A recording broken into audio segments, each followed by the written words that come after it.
नमस्कार सब भाइयों को राम राम। आज हम बात करेंगे वसीयत को चुनौती कैसे दें।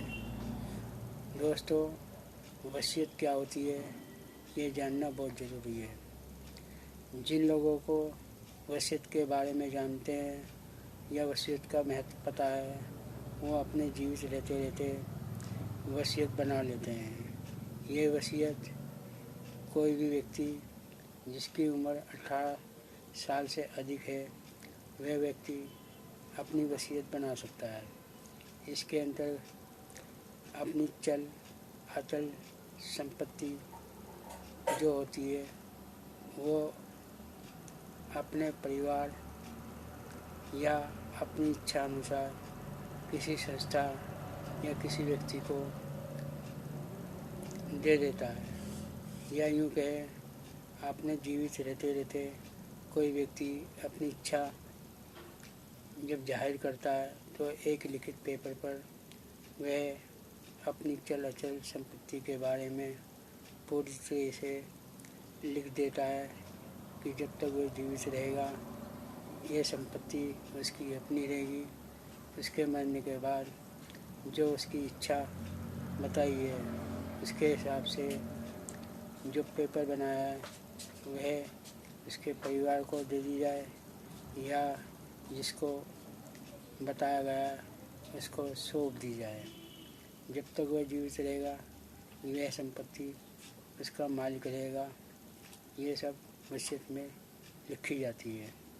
वसीयत एक कानूनी दस्तावेज होता है जिसमें दो व्यक्ति गवाह के रूप में होते हैं और इसको खुद हाथ से लिखा भी जा सकता है, टाइपिंग भी करवाया जा सकता है, इसको नोटरी पब्लिक भी कराया जा सकता है और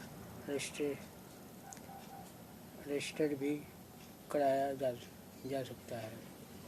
अगर किसी व्यक्ति ने अपनी वसीयत रजिस्टर करा लिए तब भी कोई बात नहीं होती, ये बहुत अच्छी बात होती है। या नोटरी पब्लिक वसीयत को कर रखा है, इसमें भी उसकी समझदारी बात होती है कि उसने ये वसीयत को नोटरी पब्लिक के द्वारा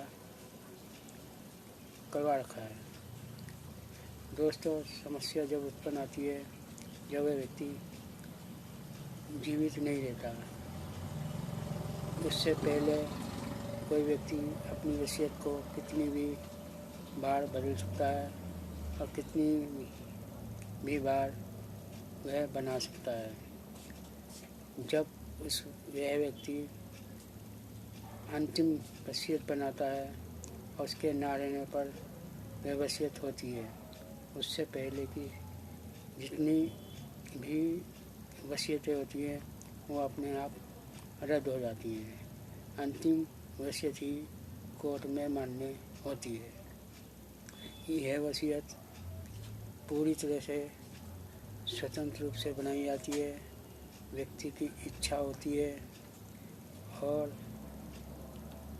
बिना दबाव के, बिना किसी प्रभाव के और मानसिक रूप से पूरी तरह स्वस्थ व्यक्ति ही बना सकता है।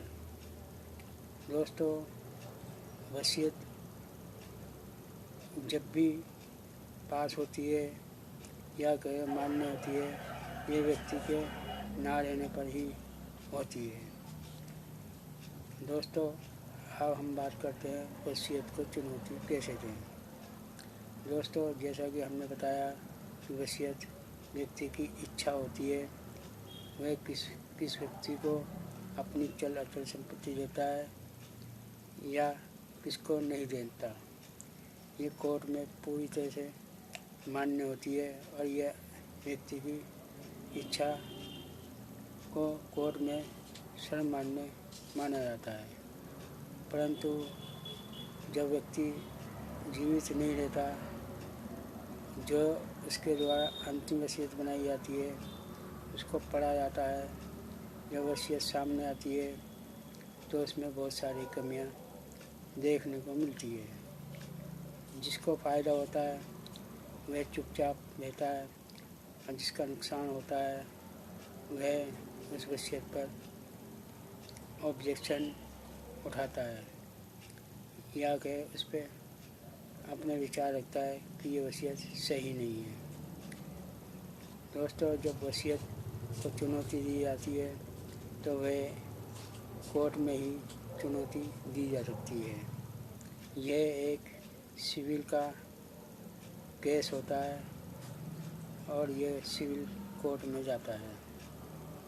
दोस्तों, चुनौती देने से पहले वसीयत को पूरी तरह ध्यान से समझना चाहिए, तब जाकर कोर्ट में वसीयत को चुनौती दी जा सकती है।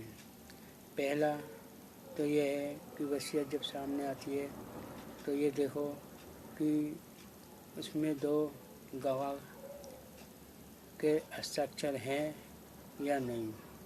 यदि 2 के हस्ताक्षर नहीं है, अगर एक का है और दूसरे व्यक्ति का हस्ताक्षर नहीं है, तो इस बात पर भी कोर्ट में चुनौती दी जा सकती है कि ये वसीयत में 2 गवाह के हस्ताक्षर होने चाहिए और इसमें नहीं है। ये पूरी तरह से वसीयत सही नहीं है। इस बात पर भी कोर्ट में चुनौती दी जा सकती है। दूसरे नंबर पर ये देखना चाहिए कि वसीयत नोटरी है या नहीं। दोस्तों, यदि वसीयतकर्ता ने नोटरी करवा रखी है तो इस बात पर भी हम कोर्ट में चुनौती दे सकते हैं कि नोटरी जो करवाई गई है बहुत चालाकी से करवाई गई है। अगर ये रजिस्टर्ड होती तो सबको पता लग जाता ये चोरी छिपे बनाई गई है, तो नोटरी वसीयत को हम चुनौती दे सकते हैं। दोस्तों, ज़रूरी ये नहीं है कि रजिस्टर्ड को वसीयत को चुनौती नहीं दी जा सकती, उसको भी चुनौती दी जा सकती है। वह कब दी जा सकती है? यदि वसीयत करता जब अपनी वसीयत को रजिस्ट्रार के पास रजिस्ट्री करने जाता है तो ये देखो कि उसके साथ कौन सा व्यक्ति गया था। तो यदि पता लगता है उस व्यक्ति के साथ कोई अन्य व्यक्ति है जिससे पता लगता है कि उसने अपने प्रभाव से वसीयत बनाई है और उसके अनुसार ये वसीयत बनी है, इस बात पर भी कोर्ट में चुनौती दी जा सकती है। दूसरी यह है कि यदि व्यक्ति जब वसीयत बनाई जा रही थी तो उस व्यक्ति को अपनी वसीयत के बारे में कोई जानकारी नहीं थी, या यूँ कहें जब वसीयत बनाई गई थी उस व्यक्ति को बताया ही नहीं गया था कि ये वसीयत हम किस प्रकार बना रहे हैं, तो उस वसीयत को भी हम चुनौती दे सकते हैं। दूसरा यह है कि वसीयत व्यक्ति खुद लिखता है, लिखकर बनाता है, तो इस बात पर भी हम चुनौती दे सकते हैं। उसकी बनाई हुई वसीयत को यदि उसने खुद हाथ से लिखी है तो उसकी लिखावट यदि नहीं है तो इस बात पर भी हम कोर्ट में जाकर चुनौती दे सकते हैं। ये वसीयतकर्ता की हाथ की लिखी हुई वसीयत नहीं है, ये किसी और ने बनवाई है। दूसरा, यदि किसी व्यक्ति ने वसीयतकर्ता की लिखकर या टाइपिंग कर वसीयत बनाई है और उसमें पाया जाता है कि यह वसीयत सही नहीं है, तो जिसने वह वसीयतकर्ता के लिए लिखी गई है तो उसकी स्टेटमेंट या उसके पूछताछ की जा सकती है कि यह वसीयतकर्ता के सामने सही बनी है या नहीं। उसको कोर्ट में लाकर उपस्थित कर पूछताछ की जा सकती है। दोस्तों, दूसरी बात यह है कि वसीयत जो बनाई जाती है, कई बार वसीयतकर्ता अपनी प्रॉपर्टी का हिस्सा अपने भाई को भी दे सकता है जो उसके नज़दीक का होता है, लेकिन उसके जो परिवार होता है, परिवार में खुद वसीयतकर्ता, पत्नी और बच्चे आते हैं। अगर वह उनको लगता है कि उनके परिवार के लोगों को कि वसीयतकर्ता ने वसीयत जो बनाई है उसमें अपने बड़े भाई का या छोटे भाई का हिस्सा बना दिया है, जो सही नहीं है, इस बात पर भी परिवार के लोग उस वसीयत को चुनौती दे सकते हैं। या फिर कई बार ऐसा होता है जब वसीयत बनाई जाती है तो ये देखना ज़रूरी होता है कि वसीयत किसी दबाव में तो नहीं बनाई गई है। यदि दबाव में बनाई जाती है तो उसको भी चुनौती देना संभव होता है।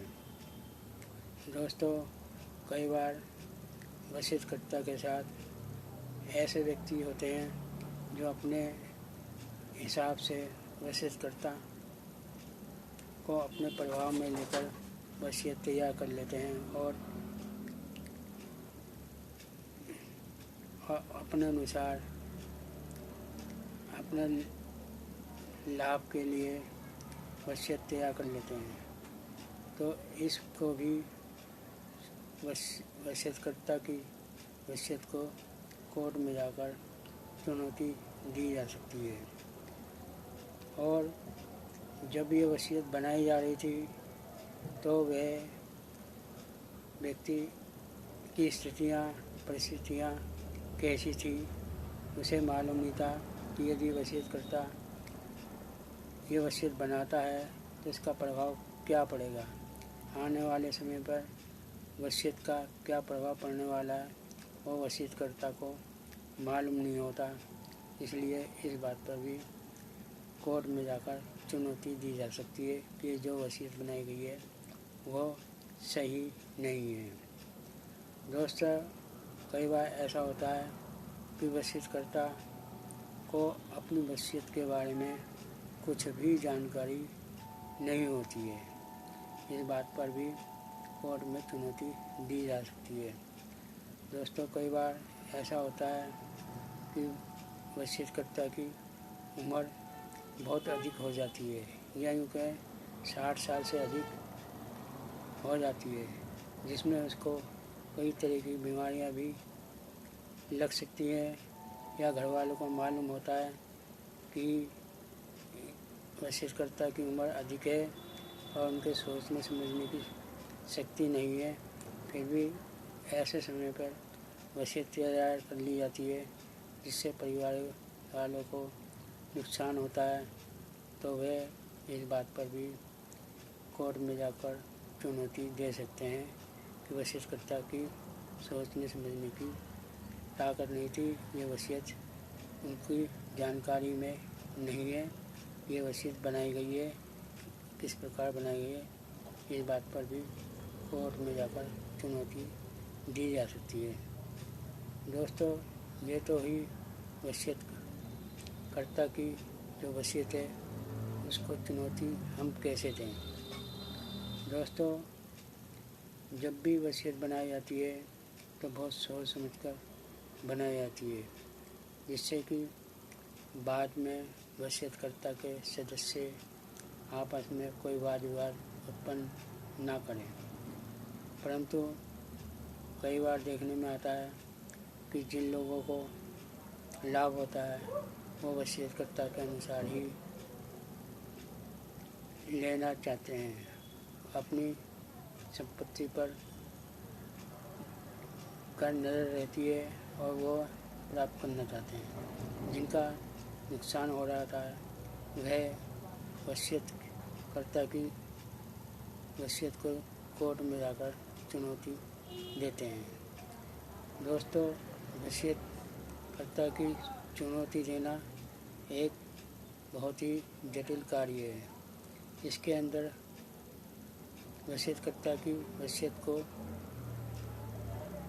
बताना होता है कि यह सही वसीयत नहीं है और इसको रद्द करा जाए। यह सिद्ध करना होता है कि वसीयत जो बनाई गई है वो सही नहीं है और इसको समाप्त किया जाना चाहिए। और जब वसीयत समाप्त हो जाती है तो जो उनका जो धर्म होता है, हिंदू धर्म में संपत्ति का बंटवारा बराबर बराबर हिस्सों में होता है। मुस्लिम धर्म में 1/3 भाग का बंटवारा किया जाता है।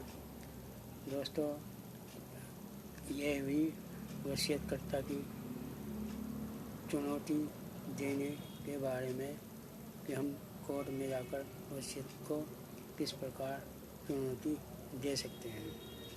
अतः ये आपको वीडियो कैसा लगा, लाइक कीजिए, शेयर कीजिए और अपने दोस्तों को बताएं कि वसीयतकर्ता की चुनौती को भी कोर्ट में जाकर चुनौती दी जा सकती है। अतः आपको वीडियो देखने के लिए बहुत बहुत धन्यवाद।